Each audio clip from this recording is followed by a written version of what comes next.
साथियों नमस्कार।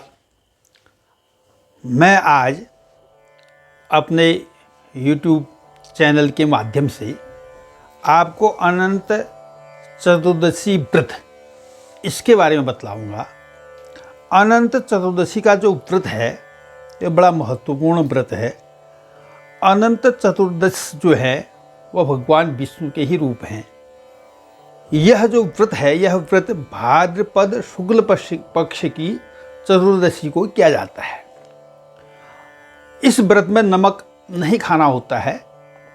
चतुर्दशी उदय व्यापनी इसमें लिया जाता है। तो यह जो व्रत है परम दुर्लभ व्रत है। इस व्रत को करने से बहुत सारे कष्ट समाप्त हो जाते हैं। इसके संदर्भ में जब पांडवों को वनवास हुआ था तो द्रौपदी वहाँ पांडवों सहित द्रौपदी बहुत कष्ट में थी। तब उन्हें कृष्ण भगवान ने बतलाया कि द्रौपदी तुम यह अनंत चतुर्दशी का व्रत करो, इससे तुम्हारे सारे दुख समाप्त हो जाएंगे। तो द्रौपदी ने इस व्रत को किया। इसके प्रभाव से उनके सारे कष्ट समाप्त हुए। तो इसी के बारे में एक अन्य कथा आती है कि इसका तिरस्कार करने से क्या परिणाम होते हैं। तो इस संदर्भ में भगवान कृष्ण जो हैं युधिष्ठिर को वो बताते हैं कि प्राचीन समय में कौंडिन्य मुनि नाम के एक मुनि थे। उनकी जो सी सुमंतु मुनि की लड़की से, कन्या से, जिसका नाम शीला था, उससे विवाह हो गया।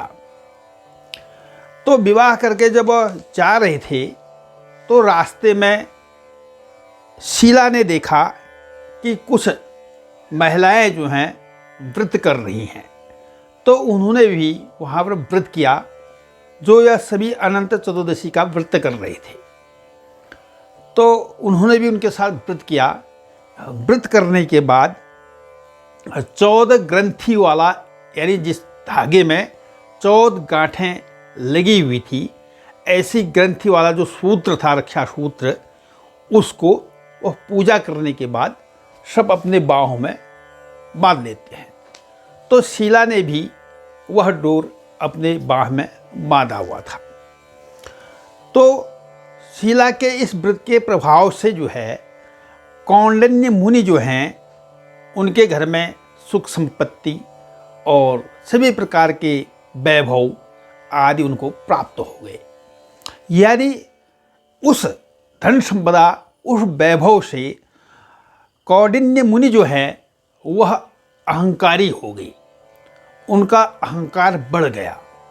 कहते हैं कि मनुष्य के कई जन्मों के कर्म, चाहे पाप कर्म हो चाहे पुण्य कर्म हो, उनका फल हमें मिलता रहता है।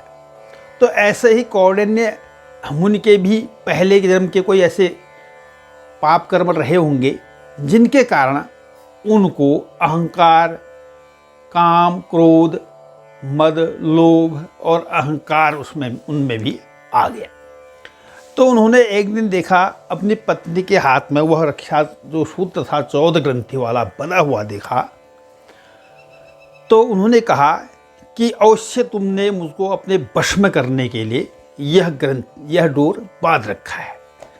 तो उन्होंने गुस्से में आकर के उस डोर को हाथ से निकाल करके उसको अग्नि में डाल दिया, यानी अग्नि में भस्म कर दिया।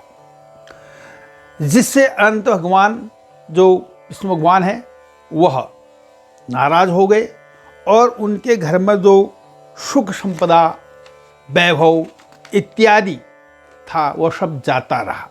यानी वह बहुत ज़्यादा कष्ट में आ गए। तो तब उन्हें यह आभास हुआ कि वास्तव में शीला ने सही कहा था।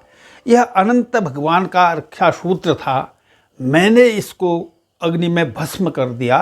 अब मुझे इसके प्रायश्चित के लिए अनंत भगवान को ढूंढना होगा और इसका प्रायश्चित मुझे करना है। यह जब उनके मन में विचार आया तो वह घर से निकल पड़े और लोगों से पूछते हुए आगे निकले। लोगों से उन्होंने पूछा कि अनंत भगवान कहाँ हैं और मुझे बताएं। तो किसी ने भी उनको अनंत भगवान के बारे में नहीं बतलाया, कोई पता उनको नहीं चला। तब अंत में जब वो हार गए तो उन्होंने समझा कि अब मेरा जीवन जीवित रहना बेकार है। वह एक पेड़ में लटकने के लिए, अपनी आत्मदाह करने के लिए तैयार हो गए। इतने में भगवान की ऐसी कृपा हुई, कोई वृद्ध व्यक्ति वहाँ पर आया तो उन्होंने उनसे पूछा, तुम कौन हो और ये क्या ऐसा कृत्य क्यों कर रहे हो?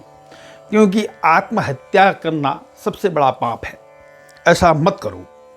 तब जा कर के कौंडिन्य मुनि ने उस वृद्ध आदमी को सब अपना बतलाया। कहा, मैं अनंत भगवान की खोज में आया हुआ हूँ, वह मुझे कहीं भी नहीं मिल रहे हैं। मुझे इस प्रकार से इतना कष्ट हुआ है, मैं उनसे इसका निदान चाहता हूँ। तब जा कर के वृद्ध व्यक्ति ने कहा, तुम चिंता मत करो, मैं तुम्हें अवश्य अनंत भगवान से मिलाता हूँ। ऐसा कहने के बाद वह उन्हें यानी उस ऋषि को एक गुफा में ले गए। गुफा में जब ले गए तो गुफा के अंदर उन्हें अनंत भगवान के दर्शन हो गए, यानी श्री कृष्ण भगवान यानी विष्णु भगवान जो हैं वासुदेव, उनके दर्शन उनको हो गए। जब उनके दर्शन हो गए तब उन्होंने उनसे माफ़ी मांगी और कहा कि मैं आपकी माया को समझा नहीं और मैंने यह पाप किया है, इसके प्रायश्चित के लिए मुझे क्या करना होगा। तब अनंत भगवान ने कहा कि तुम्हें 14 वर्षों तक यह अनंत चतुर्दशी का व्रत करना होगा। इससे तुम्हारे सारे कष्ट समाप्त हो जाएंगे और तुम्हारे सारे बंधन यानी पाप छूट जाएंगे। अर्थात निष्कर्ष के रूप में हम यह कह सकते हैं कि जो अनंत हैं वह सर्वत्र व्याप्त हैं, यानी भगवान जो हैं वह सर्वत्र व्याप्त है, हर समय हमारे साथ वह रहते हैं। पर हम अपने देहाभिमान के कारण, धन के अभिमान के कारण, अपने यौन के अभिमान के कारण हमें वो नज़र नहीं आते हैं, हम उनको देख नहीं पाते हैं। और जब हमें कोई कष्ट आता है, हम बहुत परेशान हो जाते हैं, तब जाकर के हमारा आंतरिक मन वास्तव में ईश्वर की खोज करने लगता है, ईश्वर की शक्ति को समझने लग जाता है। तो यही उनके साथ भी हुआ, कौंडिन्य मुनि के साथ। वह पहले अपने अहंकार के कारण उनको उस समय वह अनंत भगवान कुछ भी नहीं दिखाई दी। जब उनका अहंकार समाप्त हो गया, सारे मोह मद घमंड सब समाप्त हो गया, तब उन्हें अनंत भगवान की याद आई और प्रभु के चरणों में उन्होंने अपने को समर्पित किया, जिसके फलस्वरूप उनका वह अनंत सूत्र को भस्म करने का जो उन्होंने कार्य किया था, उस पाप से वह मुक्त हो गए। साथियों, इस व्रत के अनुष्ठान करने से भुक्ति मुक्ति दोनों फल प्राप्त हो जाते हैं। अब इस डोरक को धारण करने का जो मंत्र है वह इस प्रकार है।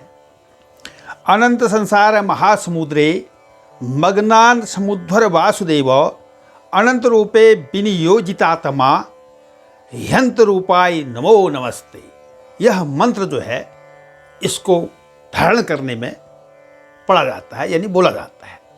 तो इसी के साथ मैं आप सभी को बहुत बहुत धन्यवाद देता हूँ।